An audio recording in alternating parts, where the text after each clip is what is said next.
என் அன்பு சகோதர சகோதரிகளே, இயேசு கிறிஸ்துவின் நாமத்தில் என் அன்பின் வாழ்த்துக்கள். இன்றைய முத்து மூலமாய் உங்களை சந்திப்பதிலே மகிழ்ச்சி அடைகிறேன்.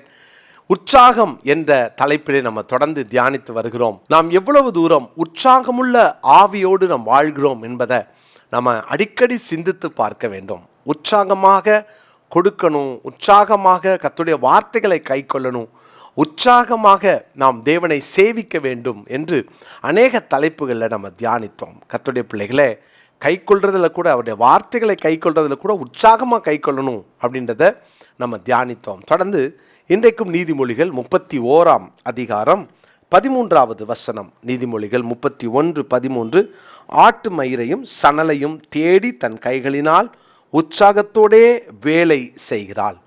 ஒரு புத்தி உள்ள ஒரு ஸ்திரீ, தன் வீட்டை கட்டுகிற ஒரு ஸ்திரீ, ஒரு நல்ல நற்பண்புகள் நிறைந்த ஒரு ஸ்திரீ, இன்னொரு வார்த்தையில் சொல்லப்போனால் ஒரு குணசாலியான ஒரு ஸ்திரீ. இவளை குறித்து நீதிமொழிகள் 31 அதிகாரத்திலே வாசிக்கிறோம். இங்கு படிக்கும்போது அவள் உற்சாகத்தோடு வேலை செய்கிறாள். பிரியமானவர்களே, இது நம்ம ஒவ்வொருவருக்கும் அவசியமான ஒரு காரியம். நம்ம கைகளில் கர்த்தர் கொடுத்த பொறுப்பு, சின்ன பொறுப்போ பெரிய பொறுப்போ, சின்ன வேலையோ பெரிய வேலையோ, எத்தனை பேர் நமக்கு மேலே வேலை செய்கிறாங்களோ, எத்தனை பேர் நமக்கு கீழே வேலை செய்கிறாங்களோ, அது ஒரு பெரிய விஷயம் அல்ல. ஆனால் நாம் நம் கைகளிலே, நம் வசத்திலே கொடுக்கப்பட்ட பொறுப்பை எவ்வளவு உற்சாகமாக செய்கிறோம். ஒருவேளை நம்முடைய வேலைகளிலே, நம்முடைய பணிகளில் வேண்டா வெறுப்போடு கூட வேறு வழி இல்லாமல் உங்கள் வேலைகளை, உங்கள் பணிகளை செய்கிறீங்களா? உங்களுக்கு பிடிக்காமல் உங்கள் வேலையில் நீங்கள் இருக்கிறீங்களா? பிரியமானவர்களே, உங்களை கர்த்தர் உங்கள் கையில் கொடுத்த வேலை, ரெண்டாவது உங்களை அந்த இடத்துல வச்சிருக்கிற வரைக்கும், ஒருவேளை எனக்கு பிடிக்காமல் இந்த வேலையில் சேர்ந்தேன் அப்படின்றதுனால நீங்கள் வேலை பார்க்குற இடத்துல நீங்கள் கவனக்குறைவாக இருந்துடக்கூடாதே, நீங்கள் வேலை பார்க்குற இடத்துல உற்சாக குறைவாக இருந்துடக்கூடாதே, நீங்கள் வேலை பார்க்குற இடத்துல கடமைக்காக வேலை செஞ்சு கவனக்குறைவோடு வேலை செஞ்சு அங்கே ஒரு பாதிப்பை ஏற்படுத்திடக்கூடாது. நீங்கள் அந்த வேலை ஸ்தலத்தை விட்டு வெளியே வர வரைக்கும் உண்மையாக நீங்கள் உத்தமத்தோடு வேலை செய்ய கற்றுக்கொள்ளுங்க. அருமையான தேவனுடைய பிள்ளைகளே, அநேக நேரங்களில் கர்த்தர் நம்ம கொடுத்த வேலைன்றதை, நமக்கு தேவன் கொடுத்த வேலையை நம்ம உதாசீனப்படுத்துறதுனால அல்லது ஒரு உற்சாகம் இல்லாமல் செய்கிறதுனால நம்ம அதை தேவனுடைய வேலைன்றதை நம்ம ஐடென்டிஃபை பண்ணாமையே இருக்கிறோம். அதை நம்ம அடையாளப்படுத்தாமலே இருக்கணும். இன்றைக்கி உங்கள் வாழ்க்கையில் கர்த்தர் கொடுத்த வேலையை உற்சாகமாக செய்வேன்னு ஒரு நல்ல பொருத்தனை பண்ணுங்க. பாருங்கள், அவள் உற்சாகத்தோடே தன் வேலையை செய்கிறாள்.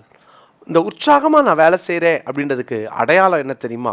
3 காரியங்களை நான் சொல்ல விரும்புகிறேன். மத்தேயு சுவிசேஷம் 25 அதிகாரம் 21 வசனத்தில் இயேசு சொன்ன ஒரு அழகான ஓமை தான். அதில் அந்த எஜமான் தூர தேசத்திற்கு போயிருக்கும்போது தன்னுடைய வேலைக்காரர்கள் 3 பேருக்கும் 5 தாலந்துகள், 2 தாலந்துகள், 1 தாலந்தை கொடுத்தார். 5 வாங்கினவன் வேறு 5 சம்பாதித்தான், 2 வாங்கினவன் வேறு 2 சம்பாதித்தான், 1 வாங்கினவன் புதைத்தான். 5 வாங்கினவனையும் 2 வாங்கினவனையும் அவர் சொல்றாரு, அவனுடைய எஜமான் அவனை நோக்கி, நல்லது உத்தமமும் உண்மையும் உள்ள ஊழியக்காரனே. இதில் 3 காரியங்களை நான் சொல்ல விரும்புகிறேன். 1, அவன் உத்தமம் உள்ள ஊழியக்காரன். முதலாவது உத்தமம். அவன் உத்தமன் என்று சொல்ல காரணம், உற்சாகமாக வேலை செய்கிறவங்க உத்தமமாக வேலை செய்வாங்க. ஏன் தெரியுமா? எஜமான் இருந்தால் நான் ஒரு மாதிரி வேலை செய்வேன், எஜமான் இல்லைன்னா நான் என் இஷ்டத்துக்கு என் நேரத்துக்கு போவேன், நான் எப்படி வேணாலும் வேலை செய்வேன், என்னை கேட்குறதுக்கு யார் இருக்கா அப்படின்னு தங்களுடைய அந்த உத்தமத்தை இழக்கின்றவர்கள் நிறைய பேர் இருக்காங்க. உத்தமம் என்றால் எஜமான் இல்லாத போதும் நம்முடைய வேலைகளிலே கவனமாக இருப்பது. அதுதான் நான் உற்சாகமாய் வேலை செய்வதற்கு அடையாளம். யாருக்கும் நான் கணக்கு கொடுக்க வேண்டாம், ஆனால் நான் என் வேலைகளில் உத்தமமாக இருப்பேன். என்னை கேள்வி கேட்க யாரும் இல்லை, ஆனால் நான் உத்தமமாக இருப்பேன். எனக்கு மேலே யார் அதிகாரி இல்லை, ஆனால் உத்தமமாக இருப்பேன். எனக்கு எல்லா ஃப்ரீடமும் இருக்குது, ஆனாலும் நான் உத்தமமாக இருப்பேன். இந்த பொறுப்பு, இந்த அடையாளம் உங்களிடத்தில் உண்டா? பிரியமானலே, முதலாவது உத்தமமான வேலைக்காரர்களாக இருப்போம். 2வது உற்சாகமான வேலைக்காரர் எப்படி இருப்பான்னு தெரியுமா? இங்கே வாசிக்கிறோம், கொஞ்சத்திலே உண்மை. கொஞ்சத்திலே உண்மை. எஜமான் சொல்கிறாரு, கொஞ்சத்திலே உண்மையாக இருந்தாய், கொஞ்சத்திலே உண்மையாக இருந்தாய். ஸோ உத்தமம். 2வது கொஞ்சத்திலும் உண்மை. எவ்வளவு பெரிய பொறுப்பு கொடுத்தாலும், எனக்கு இதுதானே கொடுத்தாங்க, எனக்கு அப்புறம் வந்தவங்களெல்லாம் வேலை உயர்வு கொடுத்துட்டாங்க, எனக்கு மட்டும் இந்த சின்ன உயர்வு தானே, அல்லது எனக்கு ப்ரொமோஷனே இல்லை, இன்க்ரிமெண்ட்டே இல்லை அப்படின்னு சொல்லிட்டு நீங்கள் உங்கள் இஷ்டத்துக்கு உங்கள் வேலையில் இருக்கிறீங்களோ, நீங்கள் எந்த வேலை வேணால் செய்யலாம். ஆனால் நீங்கள் கொடுக்கப்பட்ட கொஞ்சம் பொறுப்பில் நீங்கள் உண்மையாக இருங்கள். உண்மையுள்ள மனுஷன் பரிபூரண ஆசீர்வாதத்தை பெறுவான்.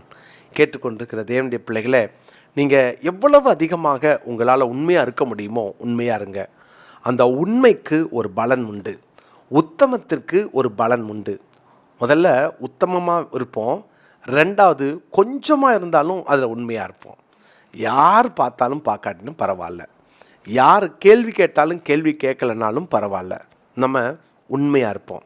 கொஞ்சத்தில் உண்மை. மூன்றாவது நம்ம எப்படி இருக்கணும்னு அப்போஸ்தலனாகிய பவுல் எபேசியருக்கு எழுதின நிருபத்தில் 4ஆம் அதிகாரம் 28ஆம் வசனத்தில் சொல்கிறாரு. 4:28, திருடுகிறவன் இனி திருடாமல் குறைச்சல் உள்ளவனுக்கு கொடுக்கத்தக்கதாக தனக்கு உண்டாயிருக்கும்படி தன் கைகளினால் நலமான வேலை செய்து பிரயாசப்பட கடவன்.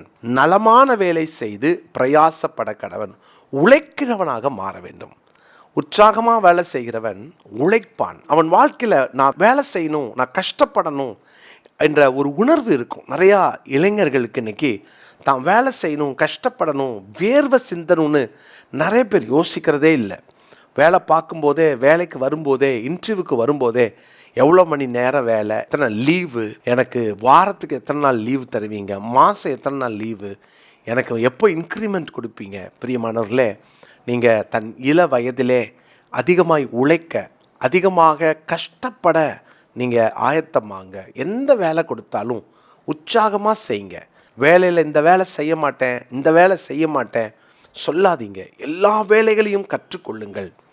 கர்த்தருக்கு முன்பாக நீங்கள் உத்தமமாக இருங்க. கொடுக்கப்பட்ட கொஞ்சத்திலே உண்மையாக இருங்கள். அதனால தான் 128ஆம் சங்கீதத்தில் 2ஆம் வசனத்தில் கைகளின் பிரயாசத்தை சாப்பிடுவான் என்று வாசிக்கிறோம். இதுதான் கர்த்தர் கொடுத்த ஆசீர்வாதம். கைகளின் பிரயாசம், உழைக்க வேண்டும். நீங்கள் உற்சாகமாக வேலை செய்யணுன்னா உழைங்க. யாருக்காக நான் என் எஜமானுக்கு உழைக்கிறேன், அவங்களுக்கு உழைக்கிறேன், இதெல்லாம் மறந்துடுங்க. யாருக்கு வேலை செய்கிறீங்கன்றதெல்லாம் இரண்டாவது. முதலாவது, உங்கள் வசத்தில் கொடுக்கப்பட்ட பொறுப்புக்காக நீங்கள் உழைக்க வேண்டும். ஸோ உழைப்பிலே கவனம் செலுத்துங்கள். எஜமான் இல்லை என்றாலும் உத்தமமாக இருங்கள். மூன்றாவது, நீங்கள் எப்போதும் கொஞ்சம் கொடுத்தாலும் அதில் உண்மையாக இருங்க. இன்னைக்குரிய மனப்பாட வசனம் எபேசியர் 4:28. எபேசியர் 4:28. ஜோமல்லாமா பிதாவே, எங்களுக்கு நீர் கொடுத்த வேலைக்காக நன்றி. நிறையா பேர் வேலை இல்லாமல் கஷ்டப்படும் போது எங்களை நம்பி எங்கள் கைகளில் கொடுத்த இந்த வேலைகளுக்காய், பொறுப்புகளுக்காய் ஸ்தோத்திரம். இந்த வேலைகளிலே நாங்கள் உண்மையாக இருக்க, கொஞ்சத்திலும் உண்மையாக இருக்க ஆண்டவரே, கொடுக்கப்பட்ட வேலைகளிலே யார் பார்த்தாலும் பார்க்காவிட்டாலும், எங்களுக்கு கணக்கு கேட்டாலும் கேட்காவிட்டாலும் உத்தமமாக இருக்க, நாங்கள் கொடுக்கப்பட்ட பொறுப்பிலே உழைத்து பிரயாசப்பட்டு அதன் பலனை பார்க்க எங்களை அர்ப்பணிக்கிறோம். வேலை இல்லாமல் கஷ்டப்படுறவங்க யாராவது இந்த வார்த்தையை கேட்டுட்டு இருந்தால் நல்ல வேலையை தந்து அவங்கள உயர்த்தி அவங்கள ஆசீர்வதிங்க. அவங்க மேலே அவங்க கிருபை இருக்கட்டும். அவர்களை பாதுகாத்து கொள்ளுங்க. உங்கள் கரங்களில் உங்கள் பிள்ளைகளை ஒப்பு கொடுத்து நான் ஜெபிக்கிறேன். ஆசீர்வதியும், பொறுப்பெடுத்து கொள்ளும், மகிமைப்படும். இயேசுவின் நாமத்தில் ஜெபிக்கிறேன் நல்ல பிதாவே, ஆமேன். பிரியமானவர்களே, உங்களை அன்போடு வாழ்த்துகிறேன். விங்ஸ் ஆஃப் விக்டரி IAS அகாடமியை குறித்து சில காரியத்தை உங்களோடு பகிர்ந்து கொள்ள விரும்புகிறேன். 2025-26 ஆகிய இந்த ஆண்டுக்கான UPSC தேர்வுக்கான ப்ரிலிம்ஸ் மெயின்ஸுக்கான அட்மிஷன்ஸ் நடந்து கொண்டிருக்கிறது. மிக குறைந்த ஃபீஸை தான் நாங்கள் வாங்குகிறோம். அதுவும் இந்த வருஷம் நமக்கு கிடைத்திருக்கிற ஃபேக்கல்டிஸ் ஒவ்வொரு ஆண்டும் 2 அல்லது 3 பேர் UPSCயை கிளியர் பண்ணி அவர்கள் நல்ல பதவிகளிலே அமர்ந்திருக்கிறவர்கள். அப்படிப்பட்ட ஒரு நல்ல தலைவர்களை உருவாக்கின ஃபேக்கல்டிஸ் தான் நம்ம இந்த வருஷம் நம்ம எடுத்திருக்கிறோம். எனவே இந்த நாளில் மிக கொஞ்சம் சீட் தான் இருக்கிறதுனால வேகமாக தரிசனம் உள்ள, தேசத்தை கலக்க வேண்டும் என்ற தரிசனம் உள்ள இளைஞர்கள் உடனடியாக கீழே காண்கிற இந்த ஃபோன் நம்பரை குறித்து கொண்டு நீங்கள் இதில் இணைய அப்ளிகேஷன்ஸை உடனே ஃபில் பண்ண உங்களை அன்போடு கேட்டுக்கொள்கிறேன். முதல்ல வரவங்க அப்ளிகேஷன் போடுறவங்களுக்கு மட்டும்தான் நம்ம ஹாஸ்டல் ஃபெசிலிட்டியை தர முடியும். மற்றபடி நீங்கள் வந்து டே ஸ்காலராகவும் வந்து படித்து போகலாம். எனவே இந்த ஆண்டு உங்களுக்கு ஒரு பெரிய வாசலை ஆண்டவர் தந்திருக்கிறார். பயன்படுத்தி கொள்ளுங்கள். கர்த்தர் உங்களை ஆசீர்வதிப்பார். God bless you.